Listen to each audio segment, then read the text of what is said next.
डोंबिवलीतील कुख्यात reel star Surendra Patil 2 गंभीर प्रकरणांमध्ये फरार आरोपी होता। सोशल मीडियावर रील स्टार म्हणून प्रसिद्ध असलेला सुरेंद्र पाटीलला अखेर पोलिसांनी अटक केली आहे। सुरेंद्र पाटील याला ठाणे खंडणी विरोधी पथकाने नाशिकमधून अटक केली आहे। मानपाडा आणि टिळकनगर पोलीस ठाण्यांमध्ये त्याच्यावर एका महिलेसह 19 वर्षीय तरुणीने गंभीर गुन्हे दाखल केले होते। तब्बल 5 तपास पथकं त्याच्या शोधात होती। मानपाडा पोलीस ठाण्यात एका तरुणीला मुंबई एअरपोर्टमध्ये एअर होस्टेस म्हणून नोकरीला लावतो असं सांगत सुरेंद्रनं तिचा गैरफायदा घेतला होता।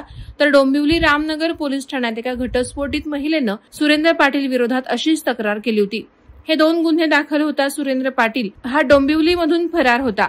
मात्र तो नाशिकमधील हॉटेल सेलिब्रेशनमध्ये लपून बसल्याची माहिती ठाणे पोलिसांच्या खबऱ्याकडून खंडणी विरोधी पथकाला मिळाली होती।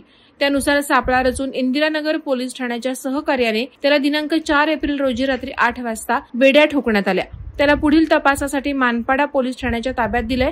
विशेष म्हणजे सुरेंद्र पाटील याच्या विरोधात याआधी देखील कल्याण डोंबिवलीतील विविध पोलीस ठाण्यात फसवणूक, वीज चोरी, अवैधरित्या घातक शस्त्र बाळगणं असे तब्बल 14 गुन्हे दाखल आहेत।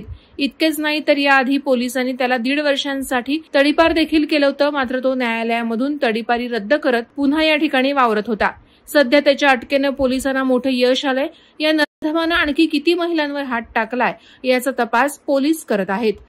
वादळवारा लाईव्हसाठी न्यूज ब्युरो ठाणे। नवी मुंबई व रायगड जिल्ह्यातील ताज्या बातम्या आणि घडामोडींसाठी सबस्क्राईब करा वादळवारा लाईव्ह चॅनल आणि दाबा बेल आयकॉन।